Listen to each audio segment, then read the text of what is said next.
Ito ay isang misteryo o palaisipan, tungkol sa isang magsasaka. Pag nasagot mo ang misteryong ito, baka lolo mo siya. Isang magsasaka ang pumunta sa palengke at bumili ng aso, kambing, at repolyo.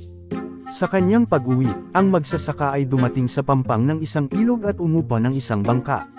Ngunit sa pagtawid sa ilog sa pamamagitan ng bangka, ang magsasaka ay maaaring isakay lamang ang kanyang sarili at ng isa sa kanyang mga binili. Ang aso, ang kambing, o ang repolyo. Kung hahayaang magkasama, kakainin ng aso ang kambing, o kakainin ng kambing ang repolyo. Ang hamon ng magsasaka ay dalhin ang kanyang sarili at ang kanyang mga binili sa tawid pampang ng ilog, na iniwang buo ang bawat bibilhin. Paano niya ito nagawa? Lagay nyo sa comment kung alam nyo ang sagot. Subscribe na lang din para updated ka sa susunod na misteryo at palaisipan.